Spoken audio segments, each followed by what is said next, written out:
Good evening. This is Sonia Hadala with Subunit 4.2, Reflection of Behavioral Planning.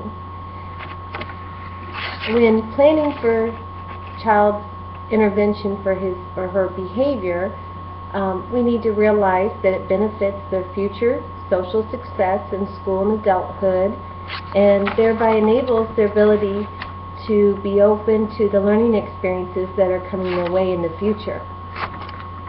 Some things to consider in this lesson were: why is it counterproductive to respond in the same way to a child's use of behavior that he has been responded to at home or by family members and other adults in his life?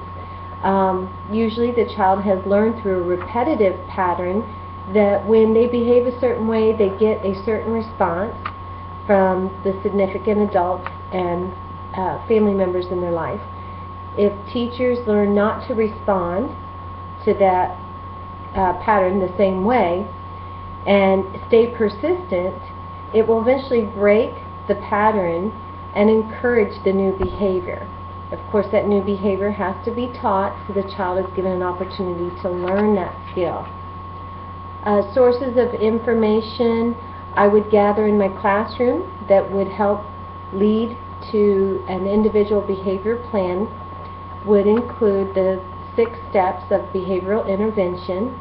First, I would need to define the behavior, collect information on the child's use of the behavior, form a best guess about why the child is using that behavior. Then we need to set some goals. This can be with the team or individually, or with the parents. Develop and implement strategies, and then evaluate the success and make needed changes. The benefits of short-term goals embedded in with long-term goals are that a child builds the skills to meet the long-term goal through these little short-term goals. For example, in our video, Maria needed to learn to control her frustration when waiting for a toy so that she wouldn't hit or hurt her friends. By setting small goals for Maria, in which one, she could come to the teacher when she needed help. The teacher and her can talk and problem solve as to how to handle the situation, which would build her vocabulary so that she can use her words. And then another small goal eventually would be she would use these words instead of physically touching and harming her friends. Factors to consider when choosing effective strategies would be: what are the child's strengths and areas of interest? How will adults work to prevent or control the circumstances that lead to the child's use of the challenging behavior? If the child has a skill deficit, how will parents and teachers help the child learn the new skill?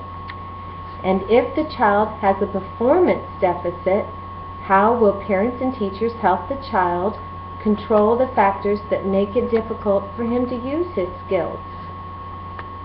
These are important questions to answer when planning. We need to ultimately have the goal of eliminating the challenging behavior and helping the child to learn an effective replacement behavior. And that needs to be taught when challenging behavior is not happening, so that the child will have the tools when tempted to use the challenging behavior. Other things to consider would be sometimes a child will revert to challenging behavior while learning new skills.